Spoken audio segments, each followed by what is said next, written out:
Érase una vez, en las orillas del lago de Genesaret, también llamado Mar de Galilea, un hombre de carácter fuerte, decidido y con un fuego interior que no pasaba desapercibido. Se llamaba Santiago, hijo de Zebedeo, y hermano de Juan, el mismo que después escribiría uno de los evangelios y sería llamado, el discípulo amado. Santiago no era un hombre blando ni tímido. Era pescador, un oficio duro, de madrugada, de paciencia y fuerza. Junto a su padre y su hermano, lanzaba las redes, luchaba contra el viento y el agua, y conocía de cerca el cansancio, la frustración de no pescar nada, y la alegría cuando las redes rebosaban. Pero lo que Santiago no sabía, en aquellos días de redes y olas, era que su vida estaba a punto de cambiar para siempre. Porque un día, caminando por la orilla, se acercó un hombre que no gritaba, no imponía, pero cuya sola presencia hacía que todo se detuviera. Era Jesús de Nazaret, el llamado que lo cambió todo.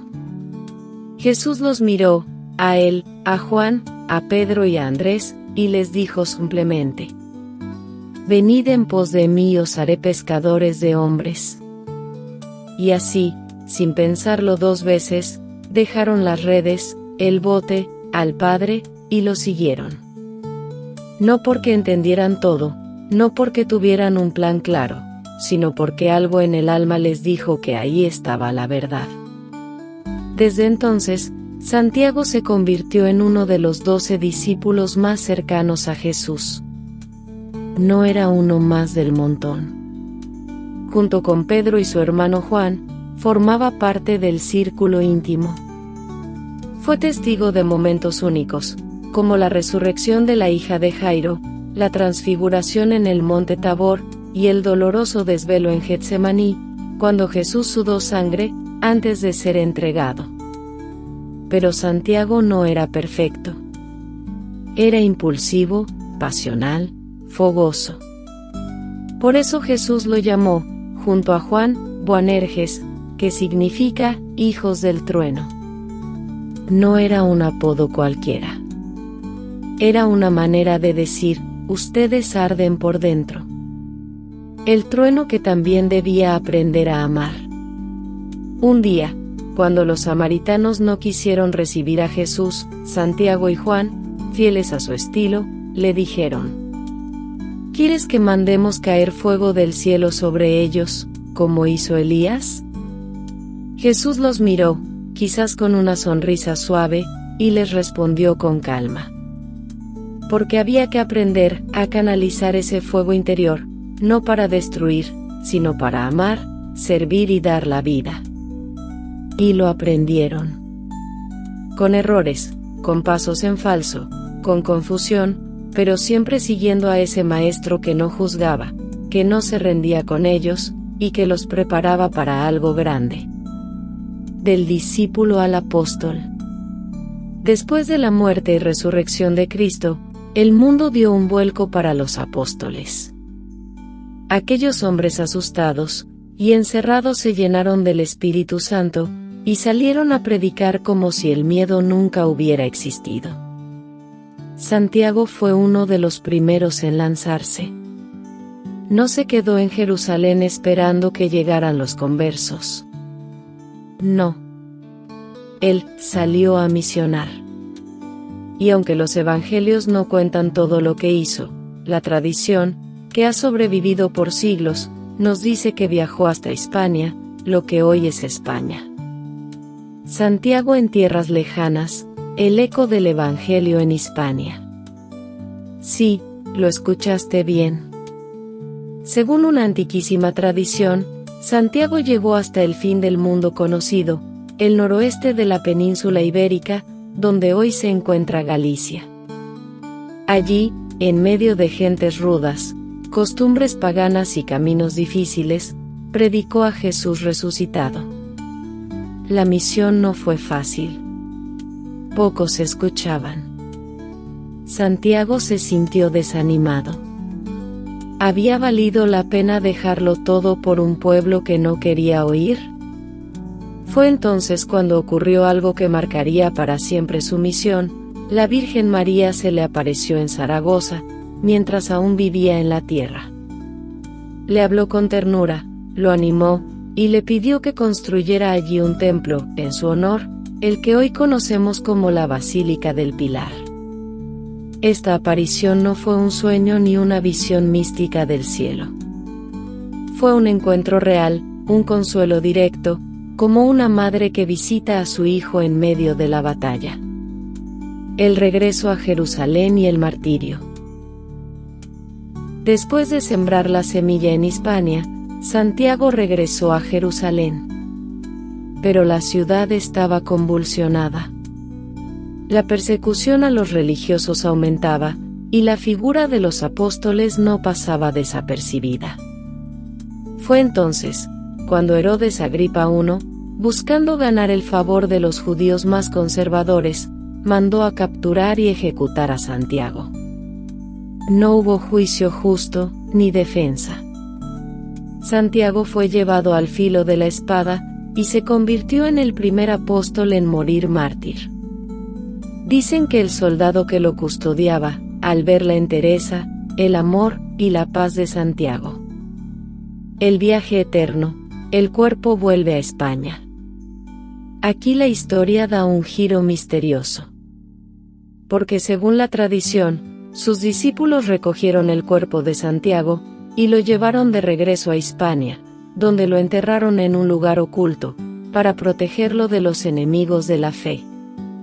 Durante siglos, el lugar de su sepultura quedó olvidado, hasta que en el siglo IX, un ermitaño llamado Pelayo vio luces en el cielo, como estrellas que señalaban un punto. Allí encontraron una tumba, y dentro, los restos del apóstol Santiago. Fue el nacimiento de Compostela, del Camino de Santiago, y de una devoción que recorrería los siglos y los corazones de millones de peregrinos. Santiago Matamoros, mito, fe y símbolo de resistencia. Durante la Edad Media, en tiempos de la Reconquista, surgió una nueva imagen de Santiago, el Santiago Matamoros, montado en un caballo blanco, con espada en alto, guiando a los cristianos en batallas contra los musulmanes. Esta imagen es más legendaria que histórica, pero caló profundamente en la imaginación del pueblo. Representaba la idea de que Dios no abandona a su gente, y que Santiago, como intercesor, luchaba espiritualmente junto a ellos. Hoy esa imagen se interpreta de manera más simbólica, no como un llamado a la violencia, sino como un símbolo del poder del bien, del coraje para defender la fe, y del triunfo de la luz sobre la oscuridad. El Camino de Santiago, un sendero del alma. Desde la Edad Media hasta hoy, el Camino de Santiago ha sido recorrido por millones de personas. No importa si van por fe, por tradición, por aventura, o por búsqueda personal. Cada paso es una peregrinación interior, un diálogo con uno mismo y con Dios. Y al final del camino, en la majestuosa Catedral de Santiago de Compostela, espera la tumba del apóstol. Allí, los peregrinos abrazan su imagen, lloran, oran, agradecen. Porque Santiago sigue siendo faro, sigue siendo hermano, sigue siendo testigo. Santiago no fue perfecto. Fue humano, impulsivo, terco, pero también valiente, leal y apasionado. Amó a Cristo con todo su ser, y dio su vida por él. Su historia nos dice que no hace falta tener todo claro para seguir a Jesús. Basta con decir sí y caminar.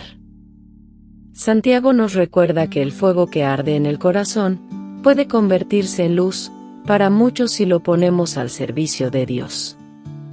Hoy, tantos siglos después, su voz todavía resuena en los caminos, en los altares, en las plegarias.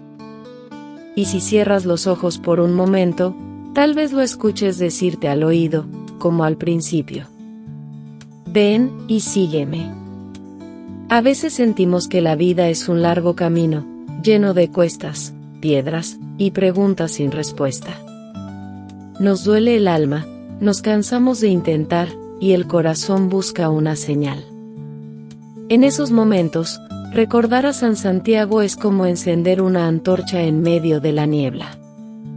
Santiago no fue un santo perfecto desde el principio. Fue humano, impulsivo, fuerte de carácter, pero tuvo el valor de dejarlo todo por seguir a Jesús.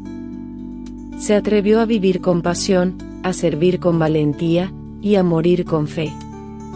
Su vida nos enseña que el verdadero coraje no es no tener miedo, sino seguir adelante a pesar del miedo, confiando en que Dios camina a nuestro lado. Hoy, su figura sigue viva en cada peregrino que busca sentido, en cada oración que nace del alma, y en cada corazón que se niega a rendirse. San Santiago no es solo una historia del pasado, es un compañero del presente, un hermano que intercede desde el cielo por quienes luchan en la tierra.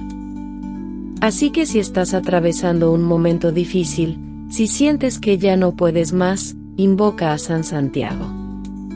Pídele fuerza para seguir caminando, fe, para no soltarte de Dios, y fuego en el alma para no perder el rumbo.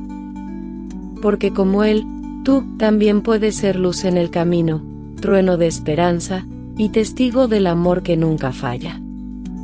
San Santiago, apóstol del coraje y del camino, ruega por nosotros.